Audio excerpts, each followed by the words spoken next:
The chamber of the Galactic Council was enormous. It floated in orbit above a dead moon, a station built from white metal and glass that stretched for miles in every direction. Inside the Great Hall, hundreds of alien delegations sat in curved rows that rose up like the inside of a bowl. Every species in the known galaxy had a seat. Here, every species had a voice. At least that was what they told themselves.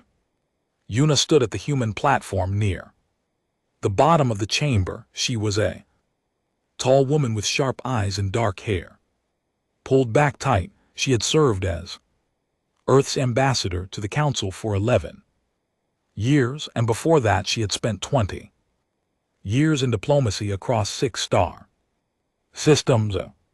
She knew every trick, every lie, and every delay that the Council used to keep humanity exactly where it wanted them. Today she was done with all of it. The session had been going on for 3 hours. The topic was the same as it always was. A proposal had been made to redistribute human-developed medical technology to 14 species that had contributed nothing to its creation. No payment, no exchange, no recognition. Just a quiet vote to take what humans had built and hand it to others for free. It had happened before. It had happened dozens of times in the 142 years since Earth joined the Council. Every time humanity filed a complaint, every time the complaint was buried under procedures and committees and reviews that went nowhere. But today, something was different. The other delegations could feel it. Una was not arguing. She was not raising objections or calling for votes. She simply stood at her platform with a thin folder in her hands and waited. When the debate finally paused and the Grand Leap called for further comments, Una stepped forward. Grand Liat Orvan sat at the highest point of the chamber. He was ancient, even by the standards of his species. His skin was slick and gray green, his eyes wide and unblinking. He had led the Council for over 60 years, and in that time he had learned to manage every species through patience and paperwork. He looked down at Una and gestured for her to speak, expecting the usual protest. Una opened the folder. She did not raise her voice. She did not show anger. She simply began to read.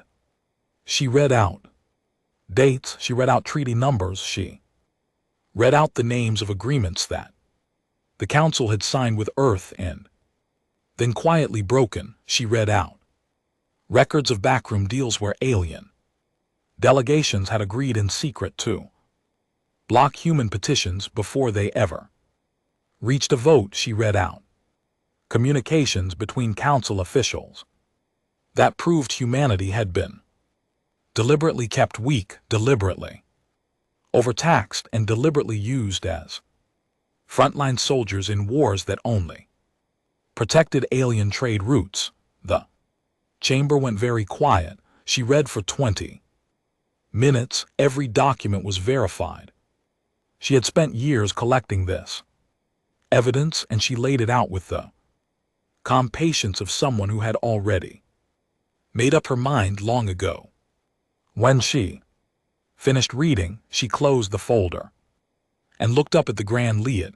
Earth recalls every ambassador, every Adake, every aid worker, and every soldier stationed beyond our borders, she said. Her voice was steady and clear, and it carried across the silent chamber. Without effort, effective immediately. Humanity withdraws from the Galactic Council. All treaties between Earth and this body are void. All borders are closed. You will not hear from us again unless you give us a reason to speak. She placed the Earth delegation's Council seal on the podium. It was a small metal disc engraved with the image of a blue planet. She set it down gently, as if laying something to rest. Then she turned and walked toward the exit. Behind her, every human in the chamber stood and followed. 36 diplomats, aides, and staff walked out in perfect silence. Not one of them looked back. For a long moment nobody moved. Then the chamber erupted. Commander Dressy of the Vel Dominion was the first to laugh. He was a broad armored figure with 4 arms and a face like cracked stone. His species had the largest military fleet in the council, and he had never respected humans. He leaned back in his seat and made a sound that passed for amusement among his kind. "Let them go," he said loudly enough for everyone to hear. "They will come crawling back. Within a season, they always do." Several delegations murmured in agreement. Others were not so sure. Merchant Lord Fenrich of the Tobin Trade Syndicate did not laugh. He was a thin, long-fingered creature who had built his career on numbers and trade routes. He sat very still, and his pale eyes moved rapidly as he calculated in his head. Humans supplied nearly half of all refined pharmaceuticals in the galaxy. They manufactured the majority of advanced cybernetic components. They were the largest single buyer of Tobin raw materials. Fenrich did not see a diplomatic incident. He saw an economic disaster. He leaned toward his aide and whispered, "Get me the trade projections for the next quarter, all of them." Now at the far edge of the chamber, in a small seat reserved for minor species, Observer Illy of the Shale Collective sat motionless. Illy was an insectoid, small and quiet, with dark compound eyes that reflected the light of the chamber. Illy had spoken very little in council sessions over the years, but had watched everything. When the laughter and shouting filled the room, Illy simply stood and left through a side door without a word. Within the hour, Illy had sent a coded message to every shale colony near human space. The message was simple: pull back, do not provoke, do not engage. Grandel at Orvan called for order again and again, but the chamber would not settle. He struck his staff against the floor, a sound that had silenced rooms for 60 years, but today it was swallowed by the noise. He looked down at the empty human platform, at the small metal seal sitting alone on the podium, and for the first time in his long career, he felt something he did not recognize. It took him a moment to place it. It was fear. 6 hours later, every human embassy in the galaxy went dark. The lights shut off, the doors sealed, communication relays were cut, automated legal notices were sent to every council member world at the same time, voiding every trade contract, every defense agreement, and every aid program that Earth had maintained. Human cargo ships turned around mid-route. Human medical teams packed up and left hospitals on alien world. Human soldiers stationed on foreign bases boarded their transports and departed without ceremony. By morning, it was as if humanity had never been part of the galaxy at all. The Council had spent 142 years treating humans like a resource to be managed. Now the resource was gone, and the galaxy did not yet understand what that meant, but it would. Very soon it would. 3 months passed, and humanity said nothing. The Galactic Council waited. Grand Legate Orvan held sessions every week, and every week the same question came up: when would the humans return? He assured the delegations that it was only a matter of time. Humans were emotional creatures, he said. They acted on impulse. They would calm down, realize they needed the council, and come back to the table ready to negotiate. All the galaxy had to do was wait, but the weeks turned into months, and the silence only grew deeper. Merchant Lord Fenrich was the first to sound the alarm publicly. He stood before the council with a data projection behind him that painted the room in red. The numbers were brutal. In the 3 months since humanity's departure, the galactic pharmaceutical market had lost 38% of its supply. Advanced cybernetic components, the kind used in medical implants, military systems, and industrial automation, were now so scarce that prices had tripled. 17 species that depended on affordable human-made goods were already showing signs of economic collapse. The Tobin Syndicate itself had lost a quarter of its revenue because without human buyers there was no one purchasing Tobin raw materials at the same volume.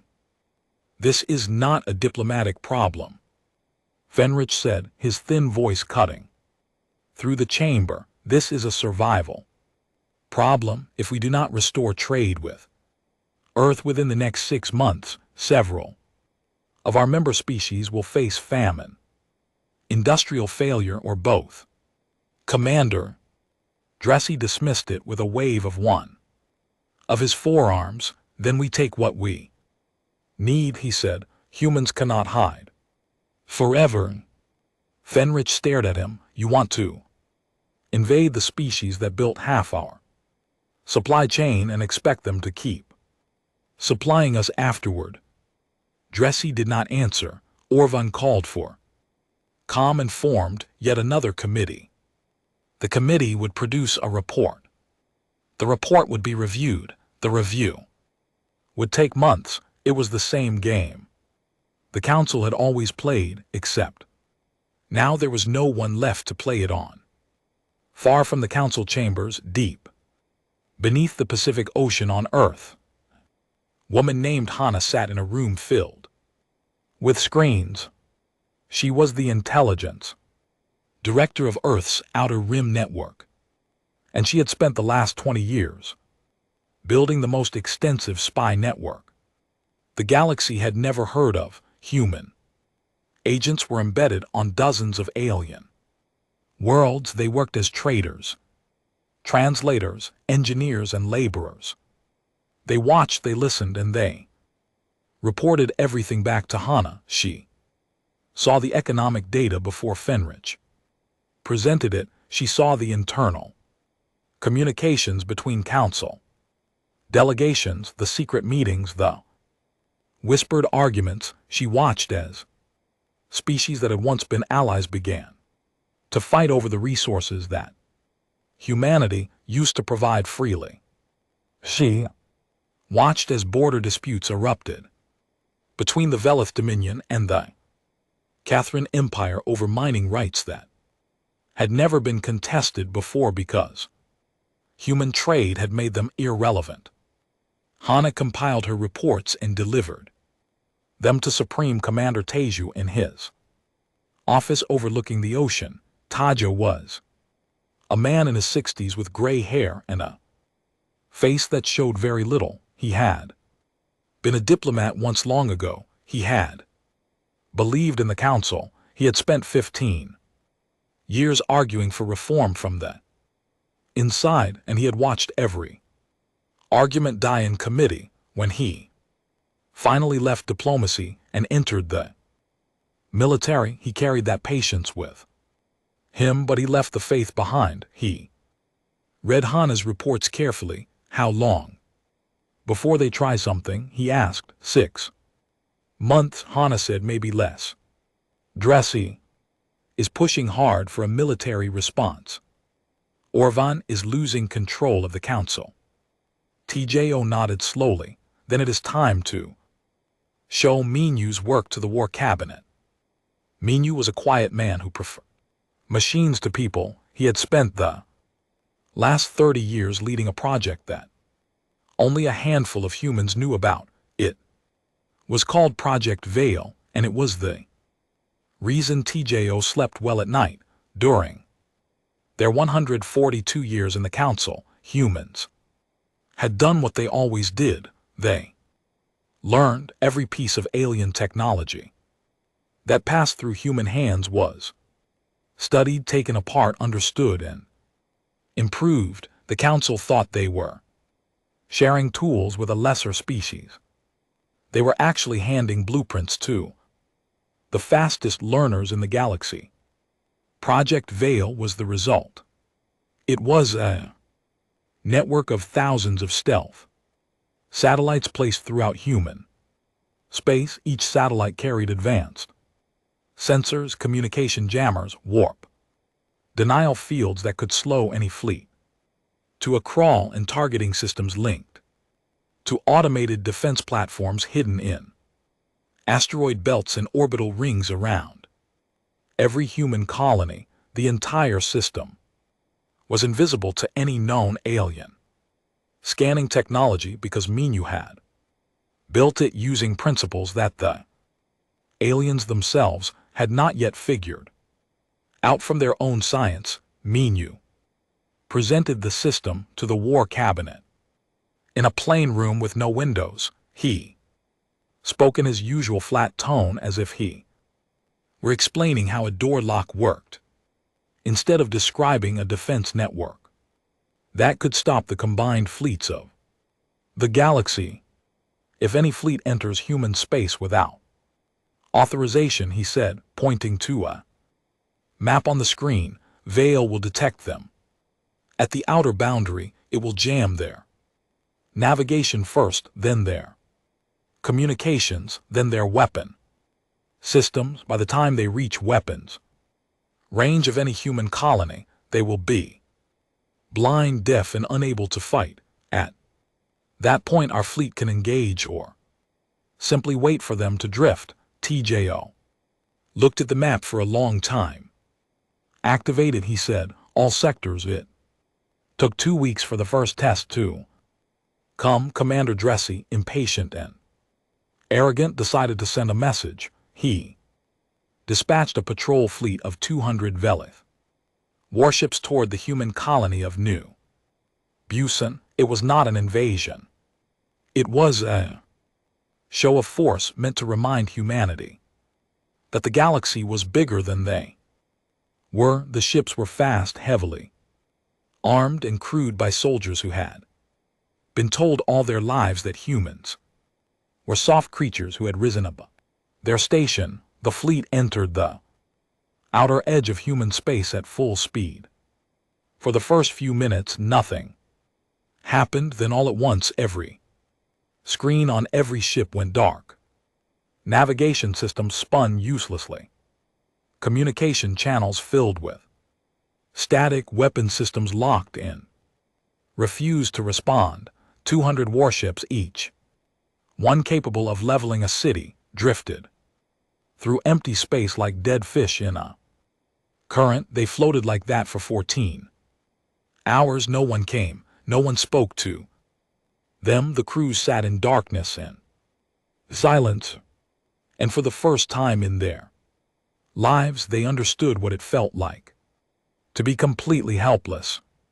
Then a single human ship appeared. It decloaded off the port side of the Velith flagship like a shadow peeling away from the dark. It was the Esquangat, commanded by a young captain named J-Wan. He was 31 years old, with steady hands and a voice that carried no emotion. When he opened the communication channel, "You are in human space," J-Wan said. "Leave or be left." The Velith fleet commander tried to respond, but his communication system only worked one way. He could hear J-Wan, but he could not reply. All he could do was order his ships to turn around using manual controls. It took another 6 hours to get every ship pointed in the right direction and limping back toward Council space, When Dressy received the report, he destroyed his own office in rage. When the council received the report, the laughter stopped. When the galaxy received the report, whispered, and passed from station to station.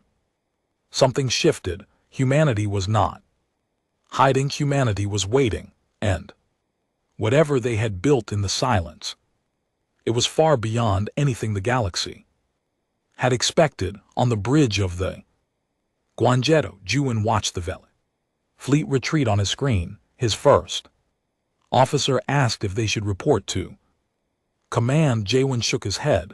They already know, he said. He leaned back in his chair and looked out at the stars. The silence of space had never felt so loud. The humiliation of the Velith patrol fleet spread across the galaxy like fire through dry grass. Every species heard the story. 200 warships, blind and helpless, drifting in the dark while a single human vessel told them to leave. The details changed with every retelling, growing larger and more dramatic, but the core of the story stayed the same. Humanity was no longer the quiet species that filed complaints and waited for committees. Something had changed, and the galaxy was only beginning to understand what. Grand Legate Orvan convened an emergency summit at Aegis Prime. Every major delegation was ordered to attend. The chamber that had once buzzed with routine debates now carried the weight of genuine crisis. Orvan stood at his podium and looked out at the assembled species, and for the first time in decades, he did not have a plan. Commander Dressy spoke first, as he always did when he was angry. He stood at the Velith platform with his forearms crossed and his voice like grinding stone. This is simple, he said. Humanity has attacked a sovereign fleet of the Val Dominion. This is an act of war. I call for a combined military response from every council member. We assemble the largest fleet this galaxy has ever seen. We go to Earth and we remind these creatures who built this council. The chamber murmured. Some delegations nodded, others shifted uncomfortably. Merchant Lord Fenrich rose from his seat with the slow care of someone who knows that every word costs money. Commander, your fleet entered their space uninvited. They did not destroy a single ship. They did not kill a single soldier. They turned your lights off and told you to go home. If that is an act of war, then I suggest we reconsider our definition of the word. Dressy turned on him. You are a merchant. You know nothing about war. I know what it costs, Fenrich replied quietly, and I know we cannot afford it. The argument went back and forth for hours. Dressy demanded blood. Fenrich demanded caution. Smaller delegations tried to speak but were drowned out by the two loudest voices in the room. Orvan attempted to steer the discussion toward a diplomatic solution, but he had no leverage. Humanity had cut every line of communication. There was no one to negotiate with. Then Observer Illy spoke. Illy rarely addressed the full council. The Shale Collective was a minor species, quiet and watchful, and most delegations forgot they were even in the room. But when a thin clicking voice rose from the far side of the chamber, something about its tone made everyone stop. In 142 years, Illy said, no species has defeated humans in a ground engagement. No species has won space battle against a human fleet when the humans were prepared. No species has outperformed humans in a trade negotiation where they were fully committed. You use them as soldiers because they were better at fighting than you. You use them as suppliers because they were better at building. than you, and now you are surprised that they are better at leaving than you. Illy paused. If you send a fleet to Earth, you will not come back. That is not a threat. That is arithmetic. The chamber was silent. Dressy glared at Illy but said nothing. The vote was called. It was a deadlock, split evenly between those who wanted war and those who wanted to wait. Orvan declared the summit adjourned with no resolution. The council, for the first time in its history, had failed to make a decision. Within weeks, cracks that had been forming beneath the surface finally broke through. 3 Snorts species made their move: the Shale Collective, the Perrin League, and the Goss Freeholds. Each sent encrypted messages to Earth through channels that bypassed the Council entirely. They were not large or powerful species. They had survived in the Council by being useful and staying quiet. But they had also watched more carefully than anyone, and they understood something the larger powers did not. The old order was already dead. The only question was, what would replace it? Hana intercepted all 3 messages within minutes of their transmission. She verified the senders, checked for traps, and brought them to TJO. He read each one carefully. The requests were similar. Each species wanted to establish independent trade agreements with Earth outside the Council framework. They were not asking for charity, they were asking for partnership. TJO sat with the messages for a long time. Yuna, who had returned to Earth after her departure from the Council and now served as Teju's chief diplomatic advisor, sat across from him. They are scared, she said, but they are also sincere. They saw what the Council really was long before we left. TJO nodded. We will trade with them, but on our terms: equal treaties, mutual defense, full recognition of sovereignty on both sides. If they want to deal with Earth, they deal with Earth as an equal, not as a resource. Yuna allowed herself a small smile. I will draft the agreements. The 3 species accepted every condition within days. The Council did not learn about these secret treaties for weeks, and by the time they did, it was too late to stop them. Meanwhile, in a secure facility on Earth's moon, a scientist named Nari stood before Teju's war cabinet and presented the results of her life's work. Nari led Earth's xenobiology division, and she had spent over 2 decades studying every species in the Council, not just their cultures or their politics, but their biology, their psychology, and their weaknesses. She spoke plainly without drama. She explained how the Velith were vulnerable to specific light frequencies that disrupted their neural coordination. She described how the Catherine, despite their size, had a metabolic dependency on a mineral found in only 3-star systems, all of which were within striking distance of human fleets. She outlined the social structures of a dozen species, identifying pressure points that could cause internal collapse without a single shot being fired. I am not recommending we use any of this offensively, Nari said. Not yet. But if war comes, we will not need to fight the way they expect. We will not meet them fleet to fleet and trade fire until someone runs out of ships. We will target what they cannot replace, and we will end it quickly. TJO looked at the report for a long time, then he closed it and placed it in a locked drawer. Last resort, he said. Nari nodded and left. Far from Earth along the new human border, Captain Juan led a routine patrol aboard the Guangetto. His crew had settled into a steady rhythm since the Velith incident. They watched, they scanned, and they kept silent. It was during one of these patrols that they picked up a distress signal. It was a Perrin cargo vessel, small freighter carrying food supplies between colonies. It was being attacked by 3 Velith pirate ships.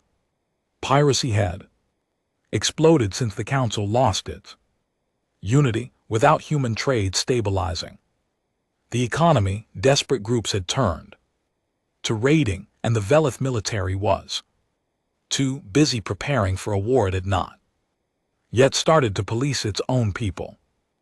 Juan did not hesitate. He did not ask for permission from command. He changed course, pushed the Guangata to full speed, and arrived at the scene. In under an hour, the 3 pirate ships saw a human warship decloak behind them and tried to run. 2 of them made it to warp. The third was too slow. J1 disabled it with a single precise shot to its engines, then moved alongside the Perrin freighter and hailed its captain. The Perrin captain, a small furred creature with wide eyes, stared at the human ship on his screen as if he were looking at a ghost. "You came," he said, his voice shaking. "We sent the distress signal expecting nothing. You actually came. You are under the protection of the Earth Accords," J1 said calmly, referring to the new treaty his government had signed with the Perrin League. "We protect what is ours." Perrin captain broadcast the rescue on open channels. Within days, every small species in the galaxy had heard about the human ship that had come out of nowhere to save a freighter that no one else cared about. The Council had never done that. The Velith had never done that. Only the humans had come. When TJ heard what J1 had done, he did not reprimand him for acting without orders. He promoted him to Commodore and sent a brief message to the fleet: "Protect those who stand with us." That is not a suggestion. The galaxy was watching, and for the first time in 142 years, what they saw from humanity was not patience, not complaints, and not silence. It was strength used not for conquest but for something the Council had never understood. Commander Dressy had spent his entire life believing that war was simple. You gathered the bigger fleet, you pointed it at the enemy, and you crushed them. It had worked against every species the Velith Dominion had ever faced. It would work against humans too. He was sure of it. It took him 4 months to build his coalition. The Velith Dominion contributed 1,200 warships, the backbone of the force. The Catherine Empire, eager to prove its relevance, added 500 more. A handful of smaller species, pressured and threatened behind closed doors, contributed the rest. In total, 2,000 warships gathered at a staging point 3 star systems away from human space. It was the largest military fleet assembled in the galaxy in over a century. Dressy called it a peacekeeping operation. He told the Council it was meant to bring humanity back to the negotiating table. Grand Liet Orvan did not endorse it publicly, but he did not stop it either. He sat in his chamber and said nothing, and his silence was all the permission Dressy needed. Not everyone was fooled. Merchant Lord Fenrich, who understood numbers better than anyone, looked at the fleet supply requirements and saw an operation that would bankrupt 3 species, even if it succeeded. He sent a private message to Earth through a Taban trade intermediary, warning them of the fleet size and trajectory. He did not do this out of kindness. He did it because he could not afford to let the galaxy's last functioning economy be destroyed by A soldier who thought with his fists. On Earth, Hana received Fenry and LT, Unk and GT. Warning, read it once and deleted it.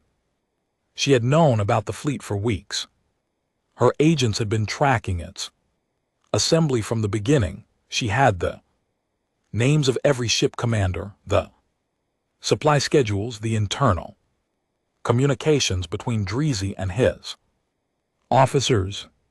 She knew that morale among the smaller species crews was low, that the Catherine captains distrusted Dressy's leadership, and that the entire coalition was held together by fear rather than loyalty. She brought her final assessment to TJO. 2,000 ships, she said. They are heading for New Busausen. They expect a colony with light defenses. Tajo looked at her. What will they find? Hana almost smiled. Jaywin's Fourth Fleet, 600 ships, full veil coverage, minefields laid 3 months ago across every approach vector. She paused. They have no idea what they are walking into. TJO gave the order. Jwan, now commanding from the bridge of the Guando, received it with a single word of acknowledgement. He had been preparing for this moment since the day the Velit patrol fleet had drifted helplessly through his sector. He gathered his captains on a secure channel and gave them their instructions. His voice was calm, almost gentle, like a teacher explaining something obvious to a class that already knew the answer. They will drop out of warp in standard attack formation, J1 said. They will expect us to meet them head-on. We will not let Veil do its work first. When their systems fail, we move. Pick your targets, disable, do not destroy unless you have no choice. We are not here to kill, we are here to teach. Coalition fleet arrived at New Busausen on a clear starlit morning by the colony's local time. 2,000 ships dropped out of warp in a formation that stretched across thousands of kilom. Their weapons charged and their crews braced for battle. For a brief moment, the Velith commanders saw exactly what they expected to see: a human colony, world hanging in space, blue and green, and seemingly undefended. Then the veil activated. Every ship in the coalition fleet lost its positioning data at the same moment. Stars shifted on their screens. Coordinates became meaningless. Ships that had been flying in tight formation suddenly had no idea where their neighbors were. Collisions were avoided only because automatic proximity alarms still functioned, but those too began to flicker and fail. Next came communications. The fleet's command channel dissolved into noise. Dressy, aboard his flagship, shouted orders that no one received. Individual ships tried to signal each other using backup systems, but the backup systems had been designed by species that had never imagined someone could jam every frequency simultaneously. Mean you had imagined it, mean you had built it. Then the weapons went silent. Targeting systems locked, missile bays refused to open, energy cannons powered down and would not restart. 2,000 warships, the most powerful fleet the galaxy had assembled in a century, became 2,000 metal boxes drifting through space. And then from the darkness the human fleet appeared. 600 ships decloaked in a ring around the coalition fleet. They were smaller than the Velith warships, sleeker and faster, and they moved with a coordination that looked almost beautiful. Every human ship knew exactly where every enemy ship was. Their targeting was precise. Their movements were guided by an AI-assisted tactical network that processed battlefield data faster than any living crew could react. Juan gave the order and the battle began. It was not the grinding ship-to-ship exchange that the Velith had prepared for. It was surgical. Human ships moved through the blind, silent coalition fleet like wolves through a herd of lost animals. They targeted engines first, then weapon systems, then shield generators. They aimed to stop. Some coalition ships managed to restore partial systems and fight back. The Catherine heavy cruisers, built with redundant power cores, got their weapons online and opened fire. J1 lost 12 ships in the first exchange with them, but the Catherine captains were firing without sensors, aiming by sight through their viewports, and human ships were already moving to new positions. Before the shots arrived, within 2 hours, the Catherine resistance collapsed. The smaller species ships surrendered almost immediately. Their crews had never wanted to be there. They powered down willingly and waited. Velith fought the longest. Their warriors were proud, and Dressy's rage burned through the fleet, even without communications. Individual Velith captains made desperate charges, trying to ram human ships when their weapons failed. Some succeeded. Jen lost 26 ships to ramming attacks alone, but each charge was met by 3 human vessels that disabled the attacker before it could reach its target. 9 hours after it began, the battle was over. The coalition fleet was shattered. 1,400 ships were disabled or disabled. The remaining 600 have retreated into warp. The moment they managed to restore basic navigation, Dressy's flagship was among the disabled, its engines dead and its hull breached in 3 places. Alien soldiers who had come to conquer humanity were carried into human medical bays and treated by human doctors. Velith warriors with shattered bones were stabilized. Catherine officers with radiation burns were given care. Crews from the smaller species were fed, given water, and told they would be sent home. TJO broadcast message to the entire galaxy. Every relay, every station, every communication network carried his voice.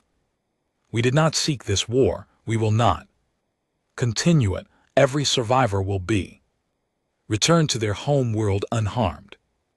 But let this be understood clearly. Humanity asked for peace, and you brought a fleet. We gave you mercy today. Next fleet will not receive the same. The message reached every world in council space within hours. On the Velith home world, crowds watched in stunned silence. On a dozen smaller worlds, governments quietly sent messages recalling their ships from the coalition. Grand Liat Orvan received the message. Alone in his chamber, he watched the casualty report scroll across his screen. He saw the images of human medical teams treating alien wounded. He saw the faces of soldiers who had been rescued by the very species they had been sent to destroy. He understood finally what he had done. Not just today, but over 142 years. The Council had not lost humanity because humans were weak or emotional or impulsive. They had lost humanity because the Council had needed them more than it had ever been willing to admit. And instead of treating them as partners, it had treated them as tools. Dressy was recalled to the Velith home world in disgrace. The Velith Dominion sued for an independent ceasefire with Earth, bypassing the Council entirely. Within a week, the coalition had dissolved completely. The Galactic Council, as a unified governing body, had effectively ceased to function. And, in the silence that followed, the galaxy waited to see what humanity would do. Next, 6 months after the Battle of New Busausen, a ship-carrying merchant lord, Fenrich of the Tobin Trade Syndicate, entered Earth's atmosphere and landed. Sol, it was raining that morning, a soft gray rain that turned the city into a mirror of reflected lights. Fenrich stepped off his ship and onto human soil. For the first time in his life, he looked up at the sky, felt the rain on his thin skin, and said nothing for a long time. A human aide offered him an umbrella. He took it. He was not the only one who came over. The following days, delegations arrived. From 12 species, the Shale Collective sent observer Illy, who arrived quietly and without ceremony, as was their way. The Perrin League sent their prime speaker, a small furred woman named Tella, who had personally received J-Wan's rescue transmission months earlier. The Goss Freeholds, the Drenny Republic, the Ma Federation, and 6 other species that had watched the old council crumble sent their leaders, their diplomats, and their hope. They did not come to the Galactic Council's gleaming orbital station. They came to a conference hall in Seoul, a building made of glass and wood that sat beside a river. TJO had chosen it deliberately. He wanted the galaxy's representatives to meet on a human world in a human city surrounded by the ordinary life of a species that had been told for over a century that it was not important enough to lead. Yuna organized the summit. She had spent the months since her departure from the council working without rest, drafting frameworks, consulting with legal scholars from a dozen worlds, and building something that had never existed before. She called it the Earth Accords. The principles were simple. Every signatory species would be treated as an equal. No species would hold permanent authority over another. All votes would be transparent with no secret committees and no buried petitions. Trade would be fair and reciprocal. Defense would be mutual. An attack on one was an attack on all. And sovereignty was absolute. No member could be forced to give up its technology, its resources, or its people for the benefit of others. On the first morning of the summit, Yuna stood at the front of the conference hall and looked out at the assembled delegations. The room was quieter than any council session she had ever attended. There was no shouting, no posturing, no backroom deals being whispered between sessions. These species had come because they wanted something better, and they were willing to listen. Yuna spoke without notes. Her voice was calm and steady, the same voice that had delivered the severance declaration months ago, but now it carried something different. Not anger, not defiance, something closer to hope. 142 years ago, humanity joined the Galactic Council, believing that the galaxy could be fair. We believed that if we worked hard enough, contributed enough, and waited patiently enough, we would be treated as equals. We were wrong. The system was never designed to be fair. It was designed to keep certain species comfortable and other species useful. We were useful, and when we stopped being useful on their terms, they sent a fleet to remind us of our place. She paused and looked around the room. Every eye was on her. We did not leave the galaxy. We left a system that was built to keep us small. We are not small, and we will never pretend to be. Again she took a breath. But we also did not survive by becoming what the council was. We survived because we chose to build instead of break. That is what the Earth Accords are. Not a new empire, not a new council between species that are willing to treat each other the way they want to be treated. She stepped back. The room was silent. For a moment, then Illy, the small insectoid observer who had watched the old council from the shadows for decades, rose from their seat and walked to the signing table. Illy picked up the stylus and signed the accords without a word. It was the first signature. Others followed. Fenrich signed next, his thin hands shaking slightly. He had spent his career serving profit, but something about watching the old order collapse had changed him. He signed and returned to his seat and sat very still, as if he had just done something he could not take back. One by one, the 12 delegations signed. The parent speaker signed with tears in her wide eyes. The Gauss representative signed with a laugh, a deep booming sound that startled everyone and then made them smile. By the end of the morning, the Earth Accords had 12 founding members, and the news was broadcast across known space. Far away on the orbital station Aegis Prime, Grandle-legged Orvan watched the broadcast alone. The great chamber of the Galactic Council was empty. The seats that had once held hundreds of delegations were dark. The systems that had managed galactic governance for centuries hummed quietly with no one to use them. Orvan had known this day was coming. He had known it since the morning Una placed the Earth seal on the podium and walked out. He had known it when Drez's fleet was shattered.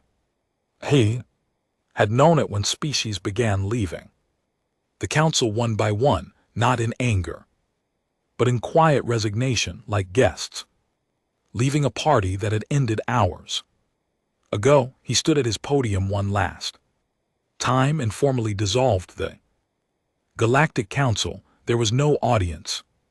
There was no ceremony. He simply spoke the words into the record, shut down the systems, and walked out of the chamber. The lights dimmed behind him, and the great hall fell dark. Some species joined the Earth Accords in the weeks that followed. Others chose isolation, retreating to their own systems to rebuild on their own terms. The Velith Dominion did not join. Their pride would not allow it, but they signed a non-aggression pact with Earth and quietly began reforming their military under new leadership. Dressy was never seen in public again. Observer Illy, now serving as the Shale Collective's ambassador to the Accords, visited Una in her office one evening. The two of them sat by a window overlooking the river in Seoul, watching the city lights reflect on the water. I told them, I said quietly years ago, I told them that humanity was not a species to be managed. They never listened. Una looked at the small insectoid. Would you have done anything differently? Illy considered this for a long time. I would have spoken louder, I said, but I do not think it would have mattered. Some lessons can only be learned the hard way. Across the galaxy, in a shipyard orbiting Earth's moon, a new ship was being completed. It was called the S. Sejong, and it was the flagship of the Accords' first joint exploration fleet. Human and alien engineers had built it together, working side by side for months. It carried technology from 8 different species, combined and improved in ways that none of them could have achieved alone. Admiral Jawan stood on its bridge for the first time and looked out through the wide viewport at the stars. He had been given command of the exploration fleet, a mission to go beyond the borders of known space and discover what lay in the regions that the old council had never bothered to explore. The council had spent its energy on control, on managing what it already had. It had never invested in discovery. Jawan intended to change that. His crew was mixed. Human officers served alongside Perrin navigators, shale communication specialists, and Gauss engineers. They did not always understand each other. They did not always agree, but they were there because they wanted to be, and that made all the difference. Jan gave the order, and the Sijang moved forward, accelerating toward the edge of the map. Back on Earth, TJO sat in his office and watched the fleet depart on a live screen. The ships grew smaller and smaller until they were just points of light among the stars, and then they were gone. Hana entered the room and stood beside him. She watched the empty screen for a moment. "Do you think the Accords will hold?" she asked. He thought about the 142 years humanity had spent inside a system that was designed to use them. He thought about the silence after they left, the fear in Orvan's eyes, the sound of 2,000 ships drifting blind in the dark. He thought about human doctors treating alien soldiers on a battlefield, and 12 species signing a piece of paper in a glass building beside a river. "It will hold," he said finally, "as long as we remember what it costs to build. The day we forget, we become them." He turned off the screen, stood up from his chair, and walked to his desk. There was work to be done. There was always work to be done, but for the first time in a very long time, the work felt like it was building something worth keeping. Outside the window, the stars shone in the dark, and somewhere among them, a fleet of ships carrying the hopes of a dozen species flew toward the unknown, guided by a species that the galaxy had once dismissed as unimportant.